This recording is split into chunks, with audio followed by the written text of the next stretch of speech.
자, 오늘 저는 감사, 증폭의 능력, 그런 제목으로 하나님의 말씀을 전하겠습니다. 이 감사나 원망이라고 하는 것은 엄청난 능력을 가지고 있습니다. 이게 감사가 우리를 하나님의 축복으로 인도해 가는 그런 엄청난 이 증폭이라고 하는 것은 하나가 터지면 또 거기서 또 터지는 거죠. 핵분열을 계속하는 것입니다. 원망, 불평 마찬가지죠. 우리가 원하지 않는 방향으로 이끌어가는 것이죠.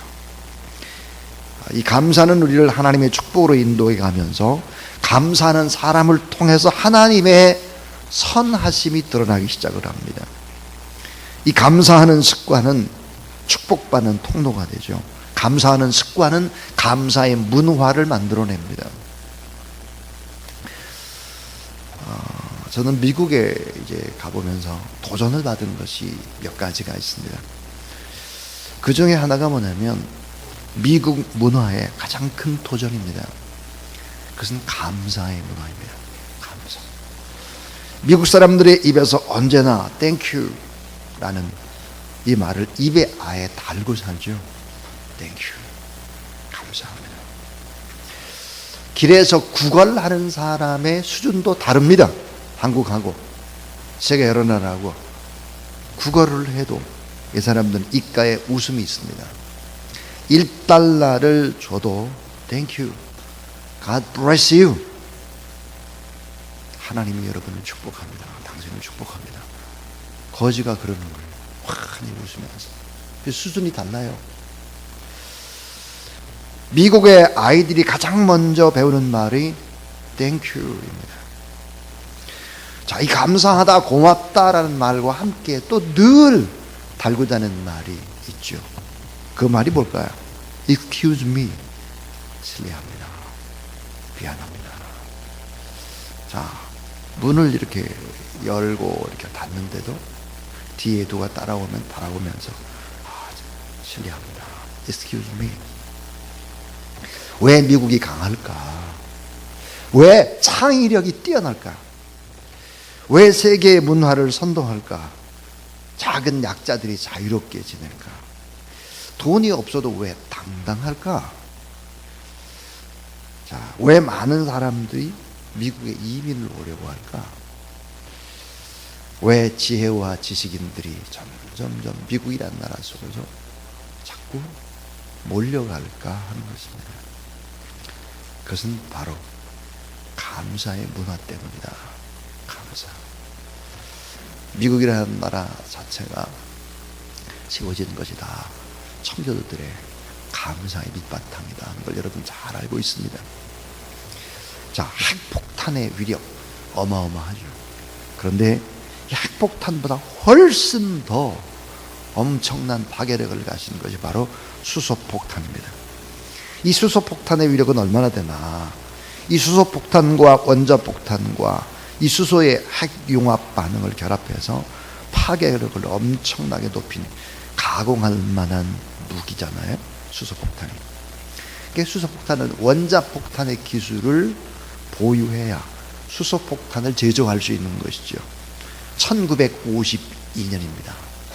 자, 여러분 1952년에 미국이 시행한 첫 수소폭탄 시험에서는 원자폭탄의 165배의 폭발력을 보이고 있다 그랬습니다.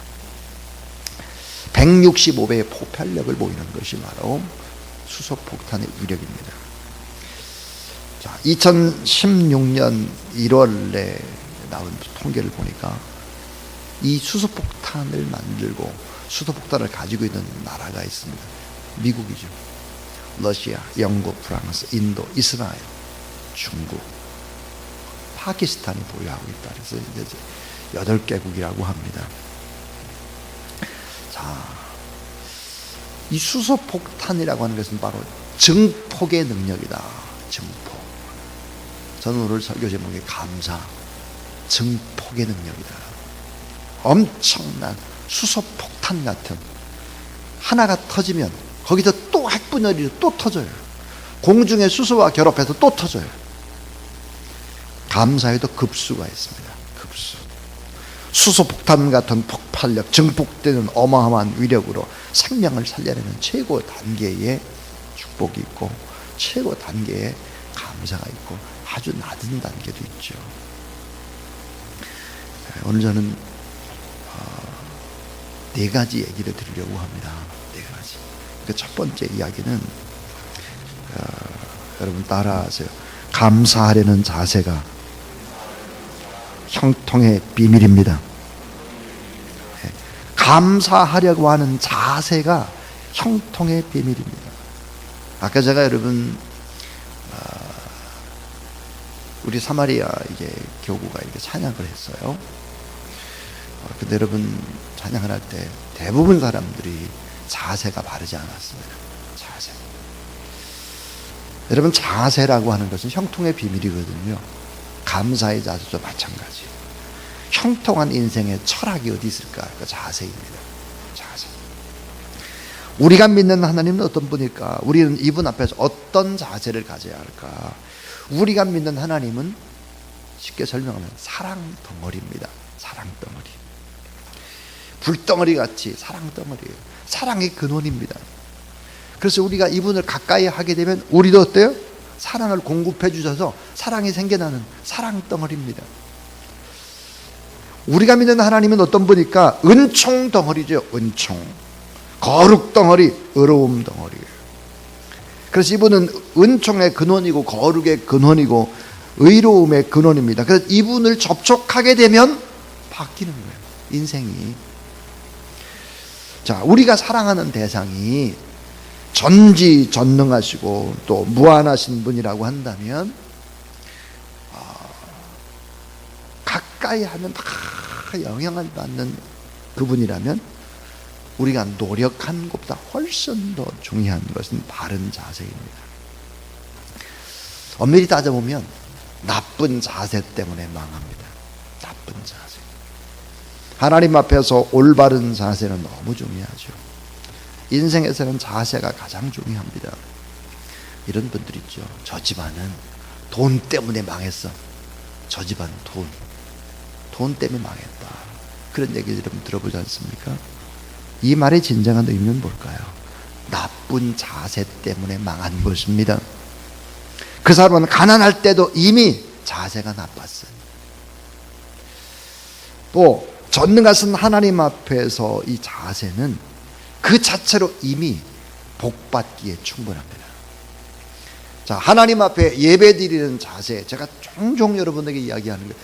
예배 드리고 예배를 준비하는 자세는 고스란히 여러분의 미래다. 그렇게 말하죠. 미래. 전능하신 하나님 앞의 자세는 그 자체로 이미 복받기에 충분한 것입니다. 나의 인생이 어떻게 될 것이냐, 이건 자세 그 자체로 결정되는 것이다. 하나님의 은혜를 받고 살아가는 자에게 중요한 것이 뭘까요? 감사합니다. 감사. 또 하나는 기대예요. 기대. 감사와 기대. 감사와 기대를 끌어오는 것이 뭘까? 바로 이 기도입니다. 기도. 이게 형통을 가져오는 건데, 자, 한번 여러분 우리 생각을 해보세요. 혹시 집에 강아지를 이제 기르고 있다고 하면, 내가 집에 이제 들어갔습니다. 강아지가 막 반갑게 맞이합니다. 그리고 막 저의 눈을 쳐다보고 막 그러죠. 꼬리를 칩니다. 무엇을 줄 것인가 하는 기대를 가지고 저를 바라보죠. 강아지의 자세가 주인의 마음을 움직이는 것이죠. 왜 받지 못할까? 감사의 자세가 부족하기 때문입니다. 자, 10명의 한센병자, 문둥병자들이 똑같이 치유를 받았지만 온전히 주님을 만나고 온전히 구원받은 사람은 딱 한 사람. 왜 그럴까? 감사의 자세 때문이죠. 감사의 자세가 바로 형통의 비밀이다 하는 것을 우리는 알아야 합니다. 두 번째 얘기입니다. 자, 받은 것을 받았다고 인정하며 감사하는 자세입니다. 받은 것을 내가 받았습니다라고 인정을 하면서 감사하는 자세. 이게 아주 낮은 단계죠. 받은 것을 받았다고 인정하면서 감사하는 자세입니다. 어제 글을 읽다가 이런 재미있는 글이 있었습니다. 옷이 자꾸 몸에 끼면 잘 먹고 살고 있다는 증거니 감사하십시오. 청소를 하고 유리창을 닦고 하수구를 고쳐야 한다면 내게 집이 있다는 것이니 감사하십시오. 정부에 대한 불평과 불만의 소리가 많이 들리면 언론의 자유가 있다는 증거니 감사하십시오. 세금을 납부해야 한다면 내게 직업이 있다는 것이니 감사하십시오. 아파트 주변에 주차장이 없어 불편하다면 나에게 차가 있다는 것이니 감사하십시오. 전기세와 난방비가 많이 남았다면 따뜻하게 살고 있다는 증거니 감사하십시오.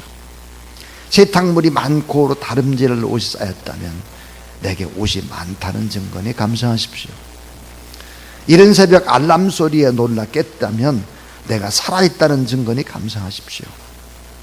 모임을 가진 후에 치울 것이 너무 많다면 친구들과 즐거운 시간을 가진 것이니 감사하십시오.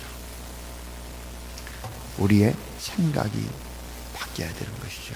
그리고 받은 것을 받았다고 인정을 하는 지식이 좀 필요합니다. 지식이.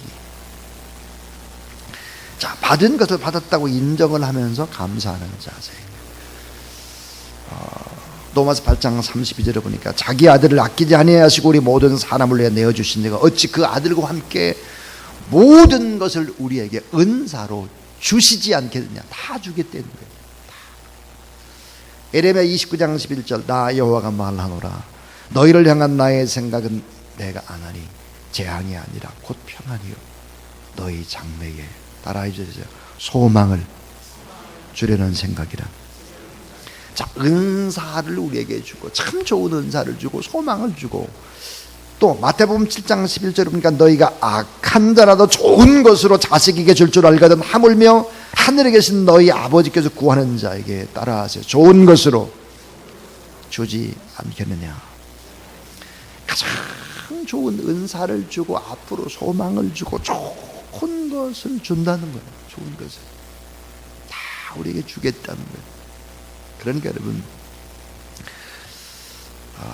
우리가 하나님 앞에 돌아보면 안 받은 것이 없어요. 다 받은 겁니다.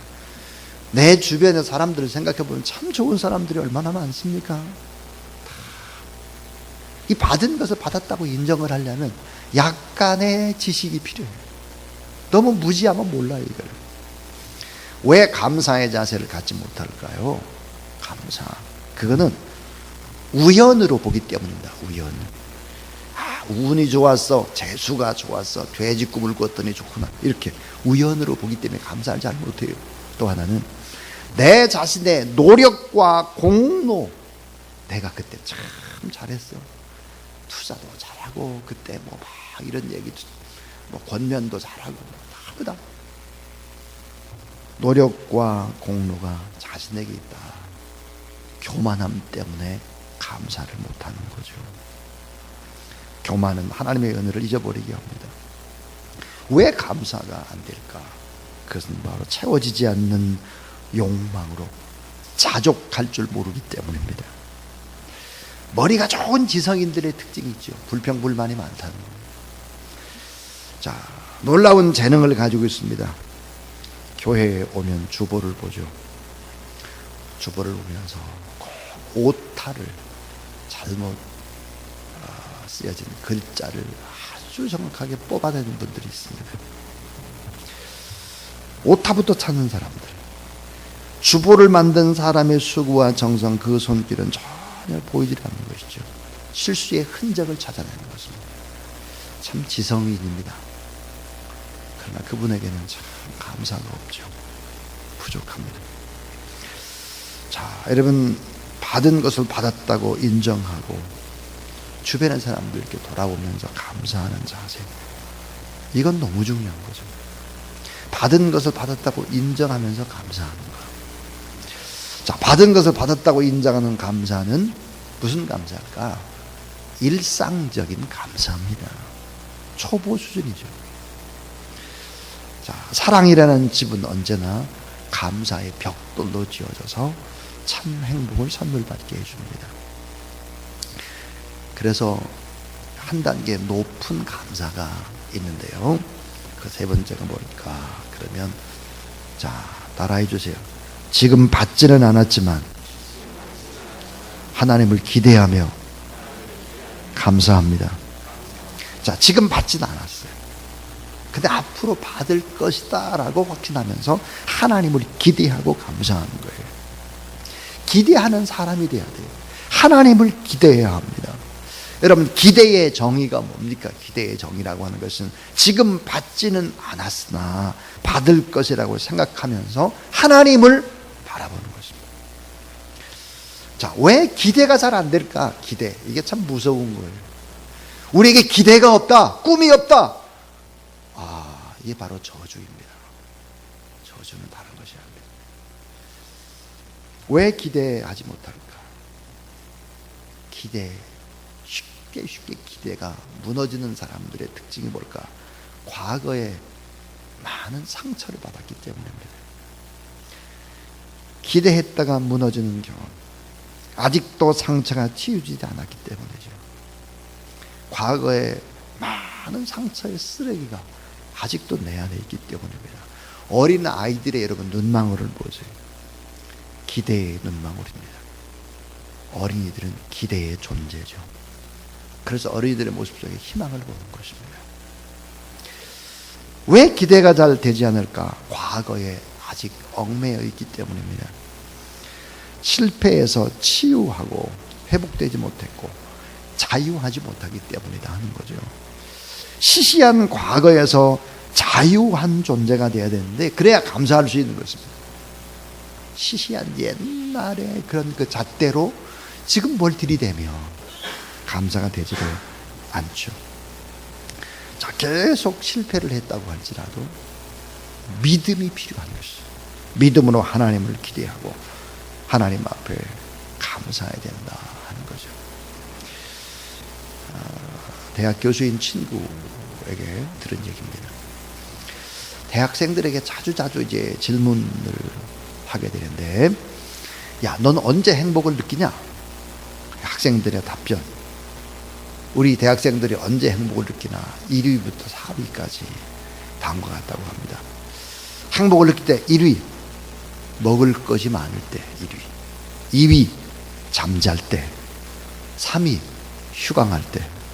근데 4위가 참 재밌습니다. 4위가 뭐냐면요, 생각보다 훨씬 일찍 강의가 끝날 때.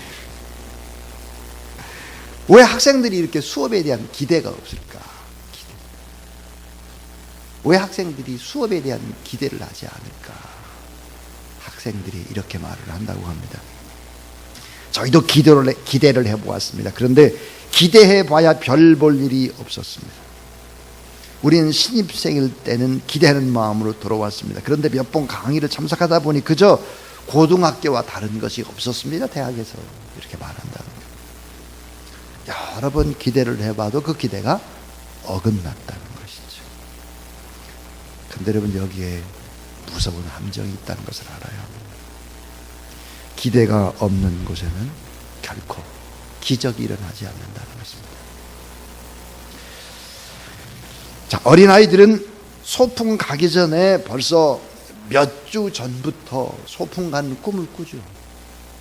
아이들은 벌써 몇 주 전부터 소풍을 가요. 아이들이 소풍을 다녀온 후에도 한 달 동안은 소풍을 즐깁니다. 기대하는 존재들이죠. 어린이들은 가장 위대한 힘이 뭘까? 그것은 기대하는 것입니다. 꿈꾸는 것이죠. 꿈꾸는 것, 기대하는 것, 그리고 감사하며 기도하는 것입니다. 자, 감사하고 기도하는 것을 찬양으로 승화시켜 나가는 거죠. 이런 단계가 있어야 하는 것입니다. 예수님은 전능하신 하나님의 아들이고 하늘과 땅의 모든 권세를 가지셨는데 그분이 딱 기적을 행하지 못했던 곳이 있습니다. 예수 그리스도가 어린 시절 자라났던 주 고향입니다. 고향 마을에서는 기적이 일어나지 않았다. 왜? 기대를 하지 않으니까요. 기대가 없는 곳, 감사가 없는 곳, 꿈이 없는 곳, 기적은 결코 일어나지 않습니다. 예수님이 능력이 없는 분이 아니에요.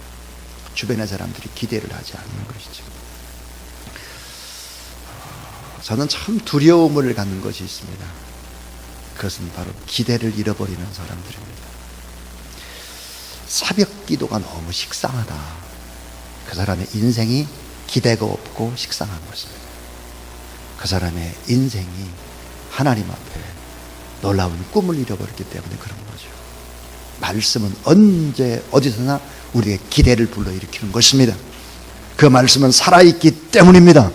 말씀을 받는 그 사람의 자세가 인생을 결정하는 것이죠. 너무 중요한 얘기입니다. 주님이 능력자신데도 왜 기적이 일어나지 않았을까? 사람들이 이랬을 겁니다. 아유, 저 요셉의 아들 아냐? 어렸을 때 우리하고 똑같이 뭐 똥 싸고 오줌 싸고 뭐 그랬는데 별거 아니잖아. 기적이 일어나지 않습니다. 기적이 절대로.